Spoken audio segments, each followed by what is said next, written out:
1. Ketuhanan Yang Maha Esa. 2. Kemanusiaan yang adil dan beradab. 3. Persatuan Indonesia. 4. Kerakyatan yang dipimpin oleh hikmat kebijaksanaan dalam permusyawaratan perwakilan. 5. Keadilan sosial bagi seluruh rakyat Indonesia.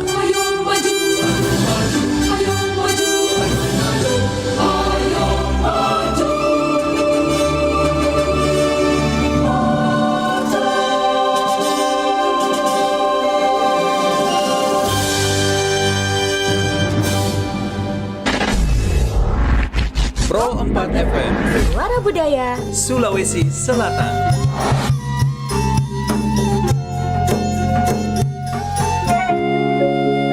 Asia Pacific Broadcasting Union dan Radio Republik Indonesia mempersembahkan DA ABU Media Summit Indonesia 2024, the Gala Award Ceremony of the ABU Together for Planet People Peace.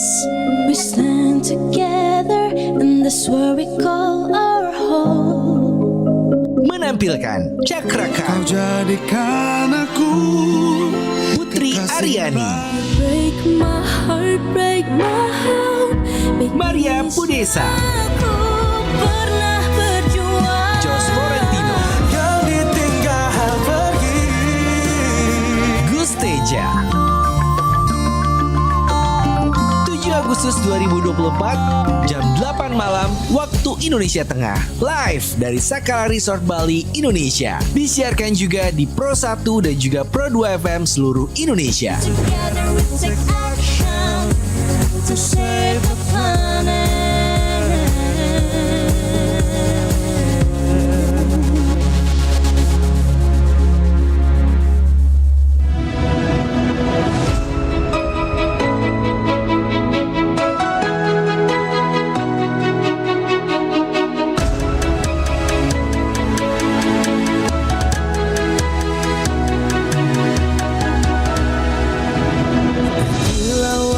Samudra terbentang khatulistiwa, di situ ku ada bersamamu saudara.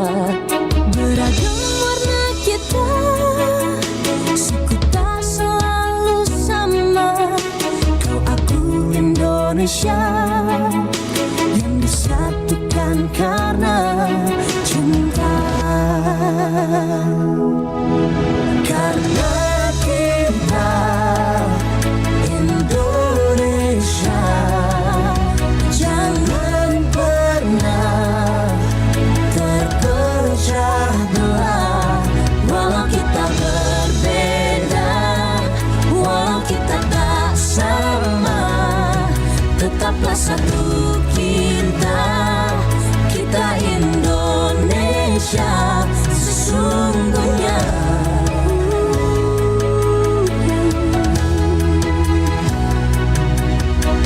Kilauan samudra terbentang khatulistiwa, Di situ ku ada bersamamu saudara. warna kita, suku tak selalu sama. Kau aku Indonesia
Pagi Pro 4 RRI Makassar.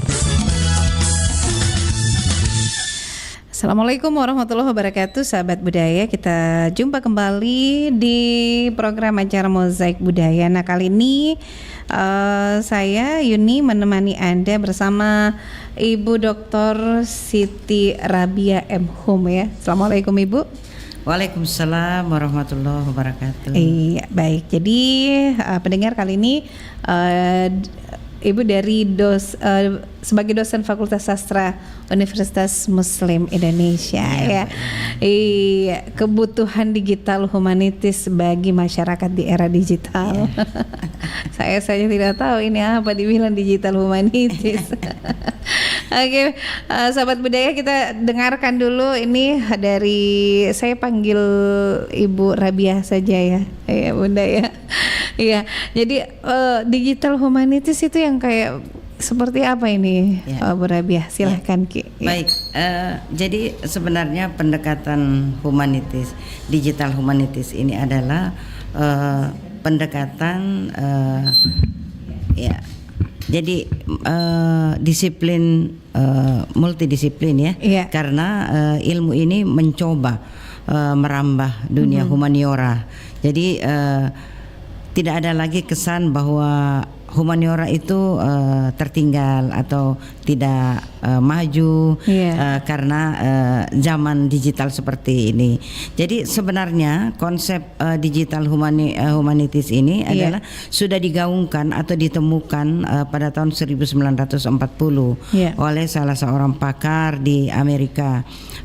Mengapa mereka kemudian menemukan ini? Karena dia mencoba melihat bahwa hasil-hasil dari penemuan leksem-leksem makna-makna kata itu perlu digitalisasi sehingga muncullah pendekatan ini. Namun pendekatan ini tidak begitu saja kemudian sampai pada kita karena seperti kita ketahui bersama bahwa Indonesia itu kemudian memasuki awal-awal era digital itu pada awal-awal tahun 2000-an ya. Ya, jadi saya kira mengapa ini lama baru sampai ke kita, karena sebenarnya ada kebutuhan masyarakat untuk mencoba memberikan ruang kepada teknologi, dalam hal ini teknologi digital, sehingga aktivitas kita yang sangat sederhana pun itu bisa dinikmati oleh orang lain, seperti itu Mbak Yuni. Iya. Nah, pengertian dari humanitis itu kayak gimana, Bu? Ya, jadi ini kan kita ini ilmu humaniora ya. Humaniora. Jadi humanitis itu semacam multidisiplin. Jadi dia bukan hanya sastra, bukan hanya bahasa, tetapi dia di situ juga ada pendidikan. Ilmu-ilmu humaniora ini intinya ilmu-ilmu yang melibatkan manusia di dalam kajiannya, seperti itu. Ya. Jadi lebih melibatkan ya. Iya. Jadi dari pemanfaatan digital humanitis itu khususnya di sastra gimana itu, Bunda? Jadi sebenarnya pendekatan ini sangat efektif di dalam membuka ruang cakrawala peminat sastra dan bahasa serta dunia pendidikan. Bagaimana kemudian bisa memperkenalkan hasil karya-karya sastra kita, kemudian dari sejarah-sejarah arkeologi yang awalnya mungkin tidak diketahui oleh dunia luar, mungkin hanya kita saja di lingkup yang sangat terbatas, tetapi dengan adanya digital ini kemudian ruang ini menjadi lebih terbuka dan kemudian aspek budaya ini tentu akan lebih meluas lagi, karena bukan hanya misalnya contoh di dalam budaya kita, misalnya Bugis Makassar, mungkin dari buku-buku, tetapi berapa banyak sih yang membaca buku? Tetapi kalau kita misalnya muat di TikTok misalnya, atau kita kirim ke Instagram, ya itu kemudian menjadi lebih meluas pangsa yang menikmati itu. Kita ambil contoh saja, misalnya Sinrili ya. Sinule. Itu biasanya kita bisa saksikan pada saat-saat ada pengantin, ya. Kemudian ada acara-acara sebagai acara pembukaan. Tetapi kemudian kebudayaan ini atau budaya ini bisa dinikmati oleh orang-orang di luar, bahkan di mancanegara. Ya, mungkin kalau dia misalnya seperti sekarang kita misalnya RRI misalnya menayangkan, itu bisa diikuti. Bukan hanya didengarkan, tapi mungkin ada TVRI mungkin bisa sekarang RRI sudah ada ininya juga visualnya. Jadi ada RRI netnya sekarang, betul. Sudah ada YouTube-nya. Jadi perkembangan digital biasa, ya. Jadi ini Mbak Yuni, hal seperti inilah yang sebenarnya dikaji di dalam digital humanities itu, bahwa bukan hanya ruang-ruang sempit, bukan hanya orang-orang yang menyaksikan drama itu saja, tetapi drama ini mungkin kalau ditayangkan di YouTube mungkin seminggu 2 minggu ke depan atau tahun depan ada yang bisa menyaksikan lagi. Jadi seperti itu. Jadi besarnya manfaat pendekatan ini di dalam pembelajaran bahasa sastra, dan juga khususnya misalnya di pendidikan ya, dari tingkat taman kanak-kanak, preschool, ya biasa kita melihat itu juga ditayangkan video-video pembelajaran yang sesuai dengan usianya, sehingga jadi lebih menarik lebih menarik. Kemudian interaktif juga biasa di dalam pembelajaran, misalnya kita di dalam pembelajaran di sekolah menengah pertama dan menengah atas itu biasanya ada setelah menyaksikan video tersebut, apa yang bisa disimak dari video pembelajaran itu, sehingga ini semua adalah bagian dari digital humanities yang dimaksud. Seperti itu, Mbak Yuni. Jadi ternyata digital humanities itu apa yang selama ini kita saksikan di handphone tak, Bunda Dia? Ya, misalnya di handphone tak, mungkin kita di TikTok itu kadang-kadang sudah ada juga yang berlogat Makassar. Itu bukan orang Makassar saja yang ini, karena sudah di TikTok itu kita tahu bahwa TikTok itu pasarnya sangat luas. Ya, sehingga dialek-dialek Makassar itu sudah biasa juga. Oh begitu ya Bu Siti, ini anunya begini. Apa itu barongko, apa itu apa. Nah ini semua saya kira bisa kita lihat di dalam pembelajaran itu. Iya, saya kira begitu Mbak Yuni. Jadi saya baru paham ternyata digital humanities itu adalah selama ini bagian yang sudah kita geluti, sudah saya mainkan ternyata, tapi kita tidak tahu bahwa itu adalah digital humanities betul. Iya, jadi termasuk ya. Tapi di era digital zaman sekarang ini kan digital humanities, Bunda Dia di sastra kan setahu saya dulu itu kalau kita mau masuk ke fakultas sastra itu pasti orang yang berjiwa-jiwa seni, berjiwa sastra betul, Jadi dengan adanya pendekatan ini Mbak, seniman-seniman juga sudah banyak menggunakan perangkat-perangkat teknologi. Misalnya seperti kita lihat ketika dulu drama kan setengah mati ya untuk bicaranya, ini sekarang sudah bisa menggunakan yang langsung digunakan ini, jadi suaranya bisa menggelegar tanpa dia harus berupaya, itu seperti itu yang membantu.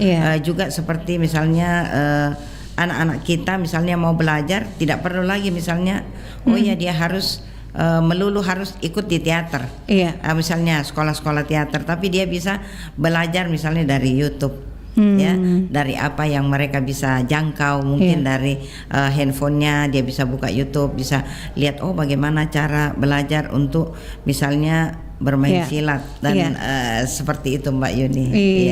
Jadi memang sangat dibutuhkan oleh masyarakat. Itu pun juga semua kalangan membutuhkan ini di era digital. Hanya mungkin ini kenapa kita bicarakan dalam konteks bahasa dan sastra ini, karena kita perlu membangun minat orang untuk mengkaji bahasa dan sastra dengan menggunakan perangkat-perangkat ya seperti kita lihat sekarang ada ChatGPT ya, ada brain text ya, yang memudahkan orang untuk membantu kita berpikir bagaimana misalnya ketika kita ingin menyusun sesuatu itu bahasa sudah ya. Jadi mungkin memang Mbak Yuni bukan menjadikan kita menjadi bodoh dan tidak berpikir, tetapi justru ini membantu karena dia membantu kita. Oh ya, apa ya yang akan saya inikan? Mau katakan. Tapi memang betul juga. Saya jadi pernah seperti ini, Bunda. Ada salah satu sahabat saya, sedangkan dibanding dia kan pebisnis, tapi dia rajin live lewat digital, lewat Facebook, TikTok dan segala. Dibanding saya seorang penyiar ini terus terang tidak pede dengan tampil yang di digital langsung seperti itu, untuk menyusun kata bahasanya itu, Bunda. Betul. Jadi memang dibutuhkan keberanian kita untuk memasuki dunia ini. Jadi maksudnya dunia ini bukan dunia yang tabu untuk kita masuki. Memang kalau kita pasti dalam satu bidang ilmu ada positif ada negatif, tapi orang selalu mendiskreditkan bahwa teknologi itu negatif. Misalnya ketika anak-anak itu enggak secara langsung tiba-tiba ini, padahal sudah ada penyaring untuk kita tidak menyaksikan yang negatif-negatif. Tetapi kenapa itu tidak digunakan? Kembali lagi bahwa kita tidak tahu ada seperti itu. Nah, sama halnya dengan kalau kita giring ke arah yang positif, Mbak Yuni, seperti yang Mbak Yuni tadi, sebenarnya sangat berpeluang menjadi TikToker. Misalnya sebelum siaran tadi, Mbak Yuni, hai misalnya, ini kita lagi di sini nih. Jadi di samping mungkin Mbak Yuninya itu terangkat ya, pro 4 ini juga akan ini. Oh, secanggih itu ya sekarang. Terus terang Mbak Yuni, saya juga sangat mengapresiasi ya bidang-bidang teknologi atau komunikasi yang ada di Sulawesi Selatan itu, bahwa kita harus mulai membangun. Nggak boleh kita underestimate ya. Mari kita masuk dulu, kita lihat dulu. Jadi ini juga bagian dari saya, Mbak. Maksudnya saya datang ke RRI ini untuk nggak lagi stereotip seperti berapa puluh tahun yang lalu. Bukan pakai radio serial. Sekarang sudah digital juga, Ibu. Sekarang digital. Sudah bisa disaksikan di YouTube. Ini udah tampil di YouTube kini. YouTube-nya Pro 4 RRI Makassar. Baik. Betul, Mbak Yuni. Jadi saya kira ini sebuah keniscayaan untuk kita masuk ke kajian ini, karena kajian ini membuat kita lebih terbuka, lebih komunikatif. Misalnya saja mungkin ada yang ini menonton ya. Saya kembali lagi bahwa ini sangat-sangat diperlukan oleh orang-orang akademisi dan juga masyarakat umum. Bagaimana kemudian dia berangkat dari apa yang mereka geluti. Misalnya Mbak Yuni sebagai seorang penyiar misalnya ya. Mungkin dengan ini, saya harus lebih approve ya, maksudnya lebih meng-up ya, upgrade. Seperti itu, Mbak Yuni. Kadang biasa tidak timbul rasa ketidakpercaya dirian ini. Tidak percaya diri tampil langsung dibanding dengan kalau siaran ada ternyata tidak bisa terlepas juga ya, Bunda ya, dari kebutuhan digital zaman sekarang dengan bahasa dan sastra. Jadi mengapa ini penting? Jadi seperti kita lihat bahwa banyak artefak-artefak sejarah ya, artefak-artefak budaya sastra itu yang kemudian hampir-hampir punah ya. Nah, dengan digitalisasi ini, kalau misalnya memang kita menggunakan pendekatan ini dengan lebih baik, tentu itu semua bisa tersimpan, terinventarisir dengan rapi.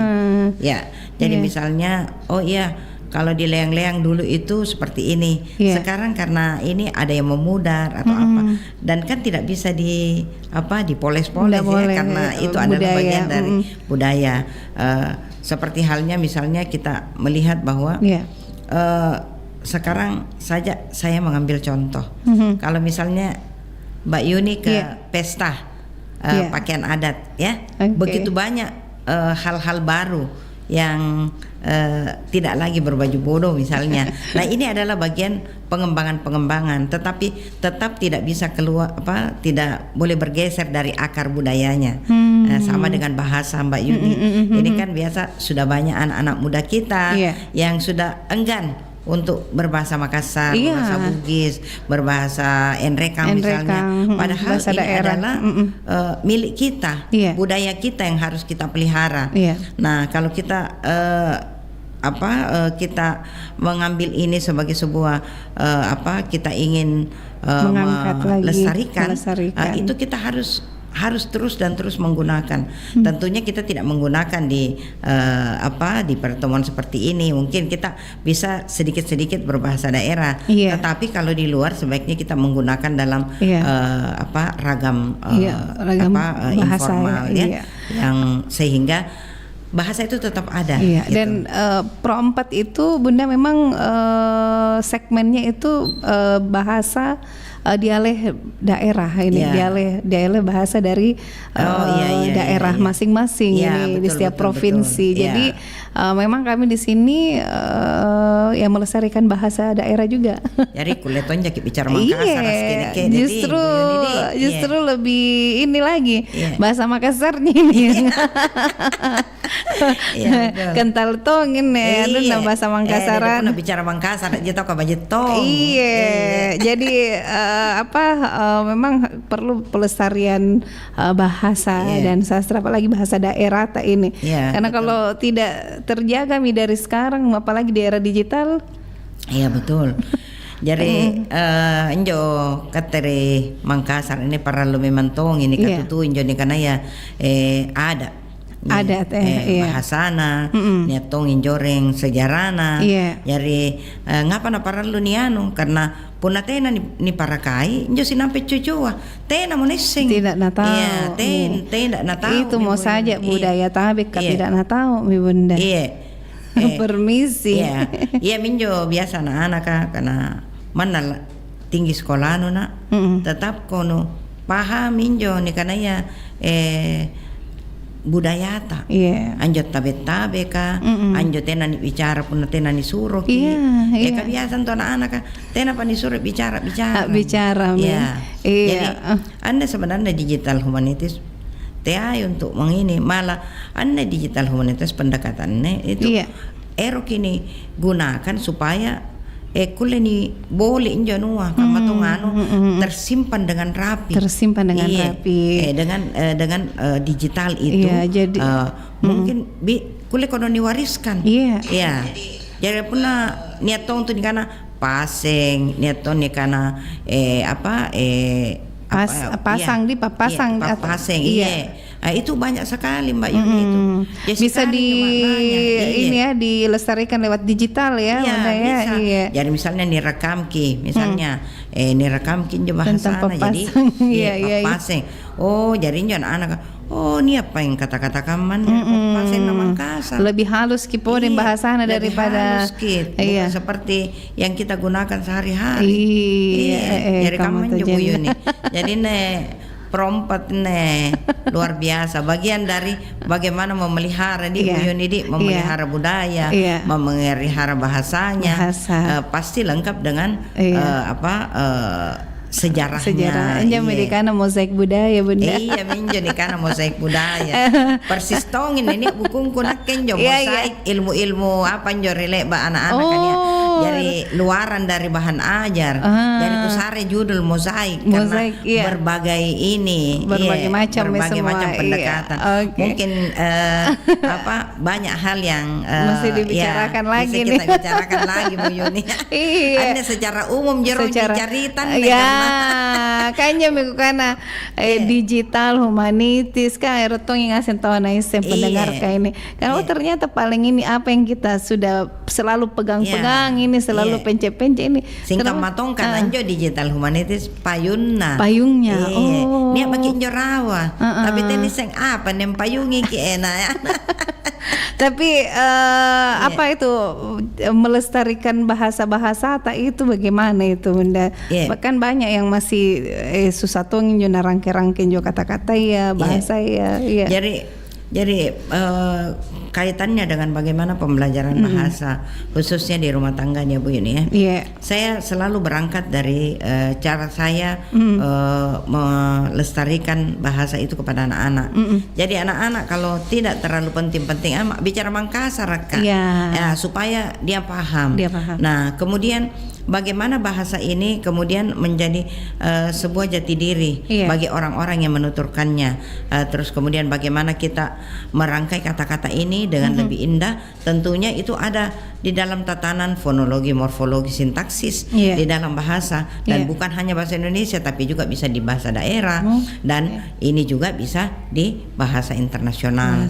Jadi digital humanities kita kembali lagi adalah multidisiplin yang coba kita bawa ke dalam diri kita. Dalam hal ini kalau di diri kita ini adalah kita mengkaji, saya bidang keilmuan saya bahasa dan sastra, jadi ya tahu minjuk kusen ku cari-cari tahu Bu Yuni karena kuna suluk Kak Mary bidang ilmu na tahu salah. Jadi sesuai Tom ya tahu Adi perannya. Iya, baik pendengar sebentar Bunda kita lanjut lagi kita dengarkan dulu yang saat ini. Assalamualaikum warahmatullahi wabarakatuh. Waalaikumsalam. Aga jitu cerita ko HP sapo. Masapa berita Kak. Miguel ada berita nasihat tahu deh di HP. Apalagi kau beranda aku cinampu bawa engkesi berita baru. Aja na sembara berita terbaca sapo. Apalagi jitu mangkok media sosial dek neri sama kada politika sumber berita na aja mana berita baca ya rega hoax. Manang ke sapo. Jadi teki pale wadi sapa berita ke makute. Aja na tama bila sapa berita. Ya komelo ki baca berita akurat si bawa terpercaya. Tau kabawa ni portal berita na RRI. Manang ka di RRI iya radio mi RRI. Itu RRI makokwe tania bawa radio. Angkatona berita online na iya naritu rri.co.id. Nah itu bisa sapo. Ya komo ketepale lebih ko berita na rri.co.id ubaca pasti terjamin. Mana salah ada sapo pasti terjamin kebenaran nannya terpercaya. Apalagi portal berita rri.co.id makanjai tampilanna magampang diakses. Lengkap tuh berita na boleh di daerah-daerah. Napa engkau tuh berita nasional makuto per berita internasional na. Magelo pedi luar biasa memang RRI. Mapa mulai makokwe update informasi ta melalui portal rri.co.id.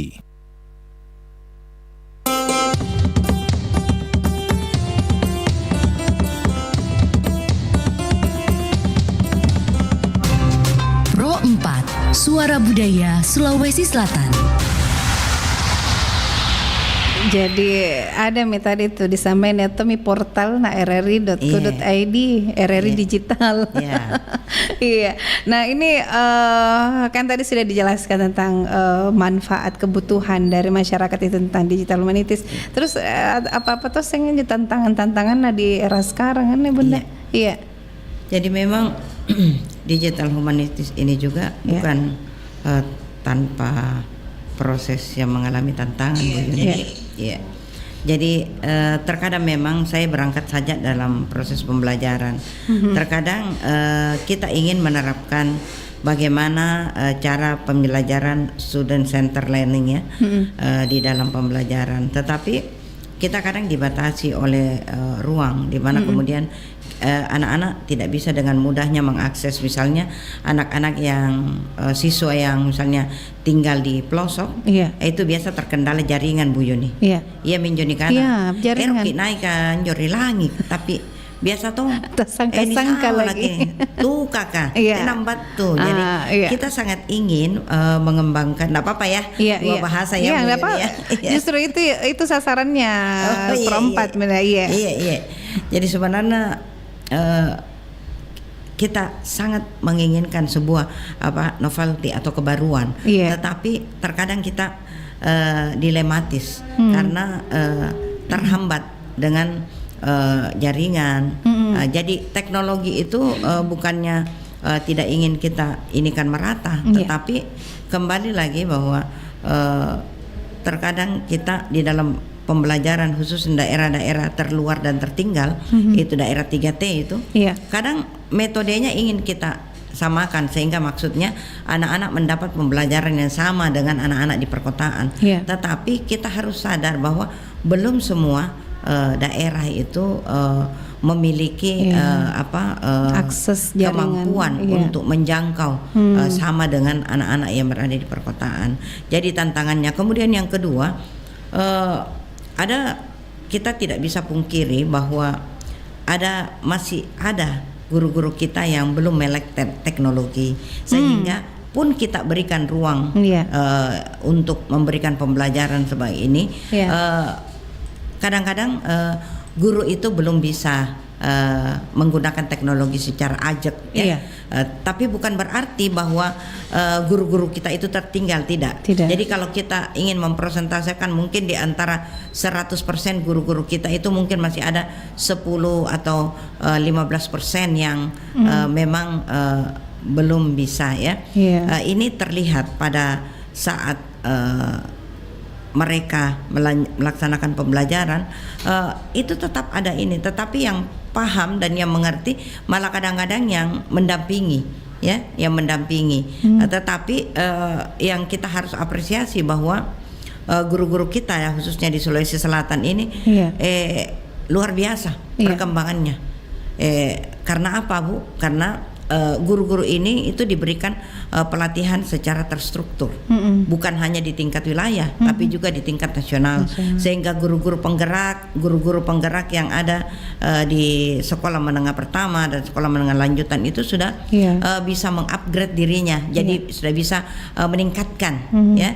Jadi naik minjadun nah kodong, sumpah dia misalnya mungkin tena HP menjawab di WA apa ini kuliah mina pakai HP bagaimana misalnya ini bahan pembelajaran ku tena nak kuliah angkat nak ni pun ribu ku jini main itu ini barang ni jinjoren di YouTube bagaimana media sehingga memperkaya bahan ajar yang mereka berikan kepada siswa. Jadi tantangannya tadi itu seperti itu, tetapi kita juga melihat bahwa pemerintah ini cukup memperhatikan kelemahan itu, sehingga pelatihan-pelatihan baik di tingkat reguler kita, di tingkat provinsi, di tingkat nasional itu sudah sangat diperhatikan. Begitupun juga mungkin tenaga-tenaga dosen yang yang sekarang berada di perguruan tinggi itu, alhamdulillah bisa saya ini sedikit bahwa kami di UMI juga itu sudah mengajar anak-anak itu sudah basis digital ya Bunda, digital, ya. Jadi memang hibrid, Bu, ya. Jadi ada bisa offline, bisa online.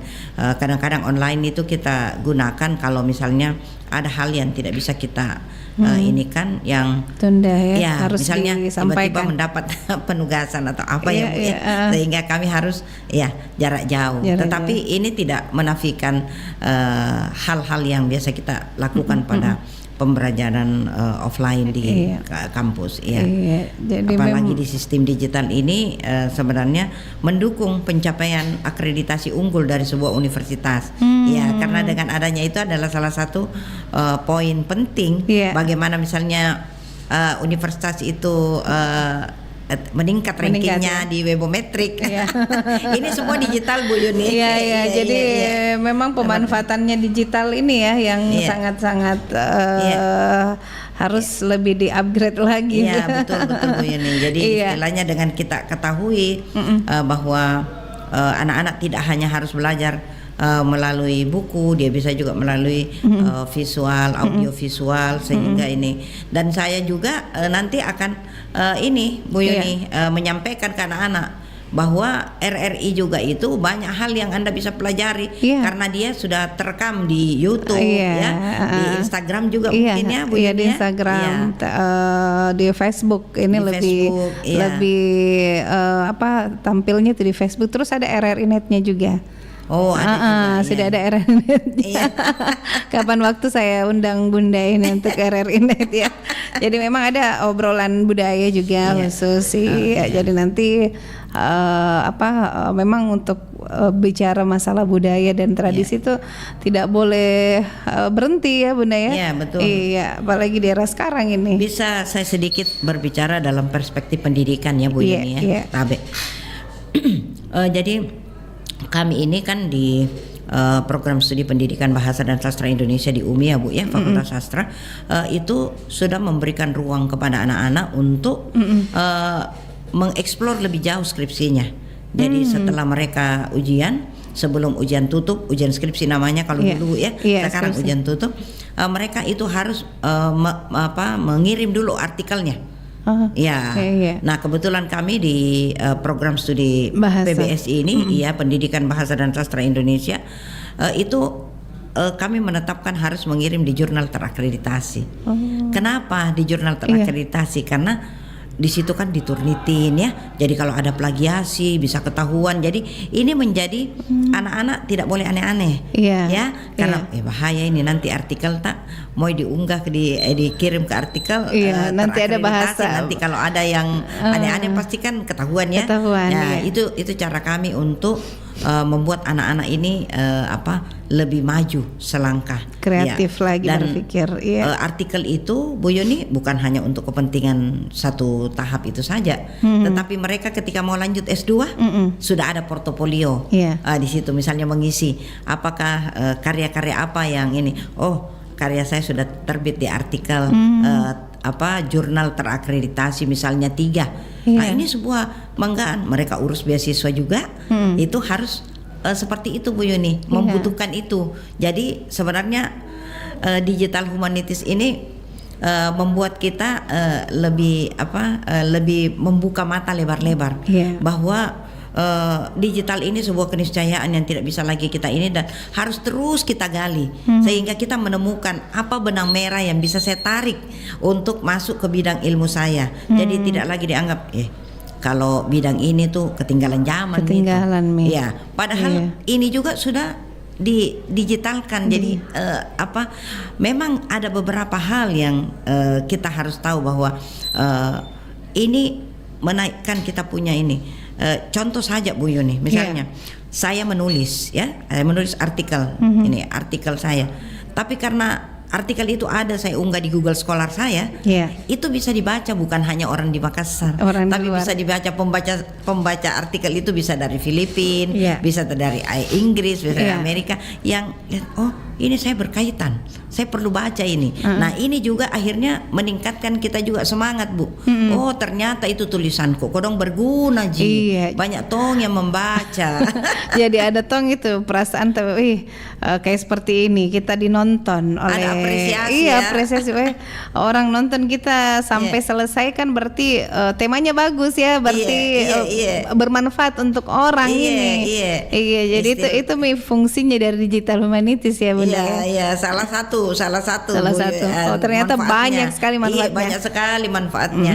Bukan hanya emang inventarisasi, tapi juga membuat mahasiswa juga nyaman ketika mereka mengikuti perkuliahan seperti itu Bu Yuni. Banyak sekali manfaat. Bahkan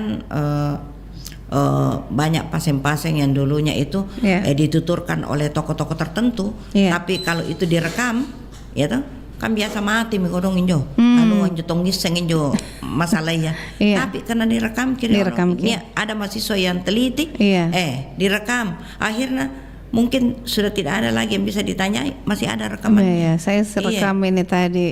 Jadi direkam, dan itu saya kira kita semua ini merasa sangat penting untuk kita ini. Apalagi generasi muda, anak-anak kita, pelajar-pelajar, karena saya lihat Bu Yuni, kalau pendidikan di rumah itu baik maka pasti dia akan menonton yang baik-baik. Anjo kamu main Bu Yuni. Jadi awalnya dari pendidikan di bala jadi ceritanya. Jadi pendidikan rumah itu penting. Karena madrasah utama dan pertama itu dari ibu karena katemene pendidikan utamanya. Terus kalau pelestarian budaya itu Bunda di era digital itu kayak bagaimana itu di zaman sekarang? Pelestarian budaya itu juga sangat-sangat membutuhkan hal ini Bu Yuni, karena sesuatu yang dilestarikan tadi, contoh misalnya Sinrili, itu kan Sinrili tidak semua misalnya dituturkan pada waktu-waktu ini kapan saja, tapi ada waktu-waktunya. Itu misalnya kita sudah bisa merekam. Jadi mungkin ada anak-anak yang tidak bertemu dengan yang bisa mengajar Sinrili, tapi karena dia menonton YouTube-nya misalnya yang biasa kita lihat ini Sinrili, itu akhirnya dia bisa belajar dari situ. Oh, kampanye seperti misalnya kesok-kesok apa semua itu semua bisa dilestarikan. Ini kapan ini keras-keras, ini kapan ini semua ada. Berarti bisa lewat sambil lewat YouTube baru kita sambil main ya. Iya. Jadi istilahnya untuk melestarikan mungkin saja kita tidak bisa bertemu langsung, tapi pun nanya pinjo guru bagi tongi malah bagus. Misalnya kita belajar langsung lalu kita rekam. Sehingga apa yang kita lakukan itu benar-benar bermanfaat. Sama juga misalnya dengan puisi-puisi lama yang mungkin mau dibeli bukunya Bu Yuni, tapi namanya buku. Apalagi sekarang itu ada namanya e-book. Jadi tena mau ngeran-ngeran tahu bo. Eram kayak digital tapi ada semua di dalam. Bawa mama kayak handphone. Ini yang ngasih menjore berapa buku. Seperti misalnya misalnya kita ke perpustakaan itu tidak melulu kita itu dari lorong ke lorong buku, tetapi cukup kita ke depan terus kemudian apa yang kita cari kita sudah tahu. Oh, ini ada di sana di lorong kesekian, rak sekian. Itu begitu Bu, kan digital. Jadi akhirnya menghemat waktu tidak setengah mati bisa mencari bisa di lorong sana, lorong sini. Baru istilahnya pokoknya banyak hal yang bisa kita hemat dari ini. Kemudian contoh lain lagi bagaimana pelestarian budaya, misalnya artefak-artefak yang mungkin itu banyak yang ini sekarang dengan adanya perekaman itu video apa semua, anak-anak yang zaman sekarang itu masih bisa menemukan itu, padahal itu mungkin kalau kita mau mencari di mana saya mau dicari itu kasihan. Apalagi misalnya akses kita susah untuk sampai ke sana. Hanjo Tommy kodongan perannya kasihan ini RRI. Jadi nak yang biasa Bunda kalau punanya dari daerah informasi jo bagian kebudayaan Yun ada di sini acara misalnya acara tradisi Mapa Dendang, acara pesta perkawinan, acara maulid. Kami diundang dan di video direkam.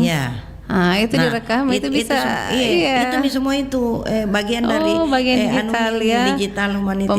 Jadi istilahnya memanfaatkan dan mungkin tidak berhenti di situ saja Bu Yuni, misalnya nanti mungkin RRI punya program misalnya kan sudah kita rekam, terus kemudian bagaimana interaktif misalnya njo kan rekaman niami, terus kita menghadirkan misalnya anak-anak muda yang njo biasanya tenana perhatikan budaya, hadirkan makanya misalnya mahasiswa, coba ini dari tayangan ini kita tayangkan ini bagaimana pendapat adik-adik, adakah dari ini mungkin anak-anak akan bertanya tentang bagaimana prosesnya, bagaimana apanya. Dengan begitu dia belajar dan itu video jadi Tommy manfaatna. Ataukah mungkin RRI nanti ada RRI masuk sekolah. Kuliah kan main Bu Yuni. Pernah ada programnya, saya lupa apa namanya itu, program kuliah juga ini, kuliah jarak jauh kalau tidak salah itu, tapi sudah diganti lagi. Seperti ini sekarang jadi masuk beberapa universitas yang untuk menghadirkan. Jadi misalnya, jadi misalnya RRI masuk kampus misalnya, Bu Yuni terpaksa kundang kita mengeri Fakultas itu Sastra di Pro 2 kayaknya dia Goes to School namanya. Goes to Campus juga ada kampus juga dia di program 2 khusus anak muda di sana. Anak muda di sana jadi memang banyak harus sinergi juga ini kami RRI Makassar kan radio pemerintah jadi luar biasa.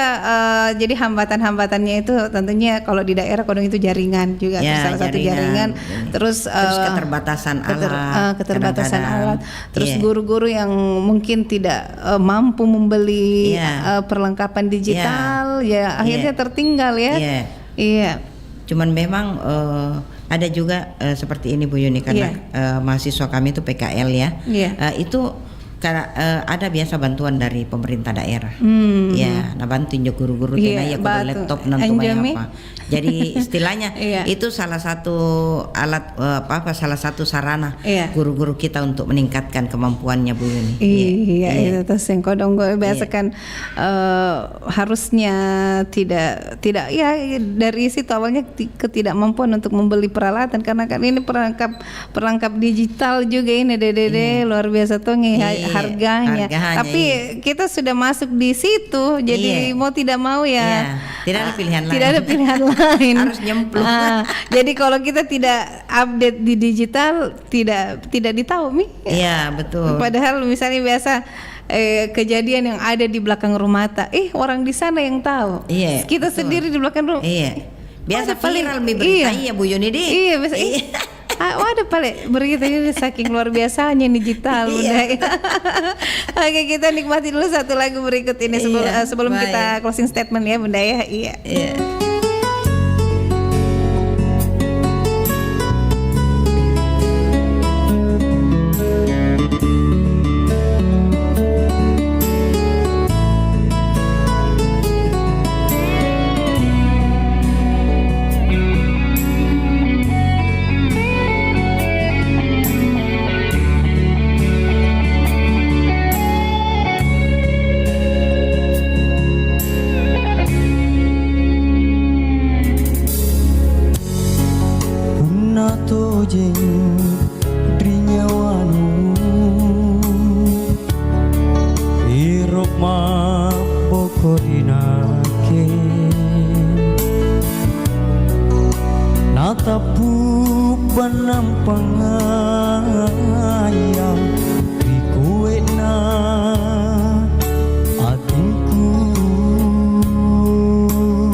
kalimu naku lili yang tongji nataku kau kan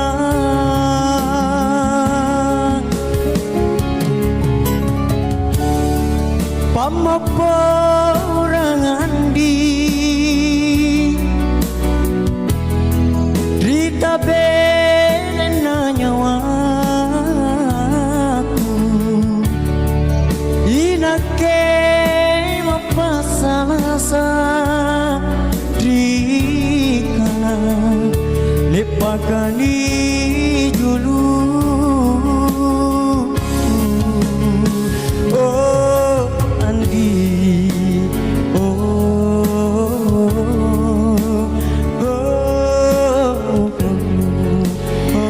Baik sahabat budaya, Anda masih mendengarkan kami di Pro 4 RRI Makassar dalam program Mozaik Budaya. Masih bersama Bunda Rabiah ya. Ya, jadi pendengar yang ingin bergabung berpartisipasi di pagi hari ini masih ada kurang lebih 10 menit ke depan ya. Silakan di 0811 400 9250. Ya, Bunda, jadi kita sudah cerita tadi tentang hambatannya, tentang tantangannya ya di era sekarang. Ya, nah kemudian solusinya gimana ini, Bunda? Iya. Ya. Jadi solusi dari hambatan yang tadi dikemukakan itu adalah bagaimana mendorong agar ada regulasi yang mungkin awalnya kita berbicara dalam perspektif di daerah, kemudian mungkin nanti naik lagi ke jenjang yang lebih tinggi agar pengadaan bantuan-bantuan untuk pembelajaran itu ditingkatkan lagi jumlahnya.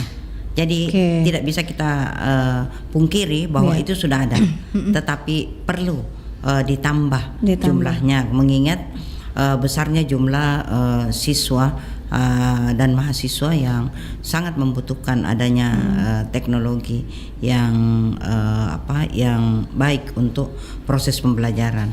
Jadi kembali lagi bahwa regulasi ini kita imbau kepada pemerintah dalam hal ini dinas yang terkait untuk memberikan ruang pada ini agar dapat kita lebih tingkatkan kemampuan pelestarian ini. Ya, baik dalam pelestarian bahasa maupun pelestarian kebudayaan. Apalagi mahasiswa itu adalah generasi pelanjut kita ya, Bunda ya. Agent of change. Agent of change ya. Agen perubahan. Agen perubahan. Jadi memang ternyata kebutuhan digital humanities ini bagi masyarakat di era digital itu sangat dibutuhkan ya. Dan apalagi ada tadi yang Bunda sebut negatif positifnya, Bunda. Iya. Betul. Negatifnya tadi sudah ya. Jadi pasti dampak dari penggunaan digital ini bagi remaja khususnya. Biasa kita lihat ya, kita tidak bisa pungkiri banyak video-video yang tidak baik tidak untuk layak. Mereka, tidak layak untuk dia tonton. Akhirnya dia tonton karena kurangnya kembali lagi bahwa kurangnya pendidikan dari rumah. Karena saya yakin dan percaya betul ketika kita mengarahkan anak-anak itu dari kecil, maka dewasa tidak perlu kita selalu kuntit. Dia akan memfilter sendiri dirinya, dan itu tadi saya katakan bahwa seorang ibu harus terus menerus menegadahkan tangan kepada Allah, karena kalau Allah yang menjaga anak-anak kita tidak usah dan tidak perlu takut.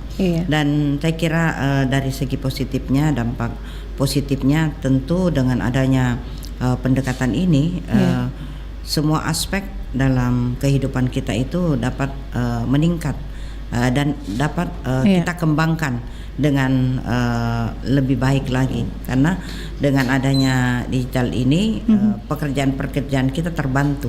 Seperti yang tadi saya katakan bahwa anak-anak itu bisa mengakses, bisa belajar bagaimana membuat artikel yang baik, bagaimana seharusnya mereka mengutip kutipan itu dengan poin-poin yang harusnya mereka taati. Jadi misalnya kalau mengutip panjang sekali itu juga tidak boleh. Ya, jadi ada aturan-aturan. Jadi ada aturannya. Ya, aturan-aturannya. Itu dipelajari di pembelajaran bahasa dan sastra budaya. Di pembelajaran bahasa ya. Bagaimana pengutipan itu, bagaimana membuat catatan kaki, bagaimana harusnya ini sekarang daftar pustaka itu bisa pakai IPA ya. Sistem itu sudah langsung Bu. Jadi begitu di ini langsung cek anak-anak langsung muncul semua. Ya, jadi tidak diketik satu-satu seperti itu. Berarti lebih praktis Mila. Jadi saya zamanku dulu susun skripsi deh kodong dibuka ke semua satu-satu di. Tetapi inilah tadi saya bilang perlu memang kita memberikan pemahaman kepada anak-anak agar tidak kebablasan. Jadi seperti misalnya meskipun sudah jadi daftar itu kadang-kadang perlu dilihat lagi satu-satu apa memang susunannya sudah betul, apa memang sudah tidak salah ini, seperti itu. Terakhir Bunda, ini closing statementnya untuk kebutuhan digital humanitis bagi masyarakat di era digital. Closing statement saya pertama-tama ada 3 komunitas yang perlu kita ini bahwa digital humanitis ini tidak bisa optimal jika tidak ada regulasi yang baik dari pemerintah untuk itu. Kemudian yang kedua adalah siswa itu atau mahasiswa kita itu juga tidak akan mungkin merambah pada dunia positif kalau dia tidak melatih diri dengan mengetahui dan belajar tentang hal-hal yang positif yang bisa dia gunakan di dalam proses pembelajaran. Kemudian yang ketiga tentu kembali lagi kepada orang tua adalah bagaimana kita mengawasi anak-anak kita agar tidak terjebak pada hal-hal yang negatif yang berkaitan dengan dunia digital seperti ini. Karena muara dari semua kebrutalan dalam kehidupan itu adalah muaranya dari orang tua kita yang tentunya memberikan ruang yang cukup untuk ini. Dan plus minusnya digital ini perlu memang kita berikan kepada anak-anak dari kecil sehingga dia tidak digital ini tidak dianggap sebagai momok yang harus kita jauhi, takuti jadi dianggap sebagai teman yang bisa kita bisa tetap di jalan yang yang sesuai koridor. Sesuai koridor. Yang jelas juga tadi bahwa rumah itu adalah tempat yang paling pertama, pendidikan yang paling pertama.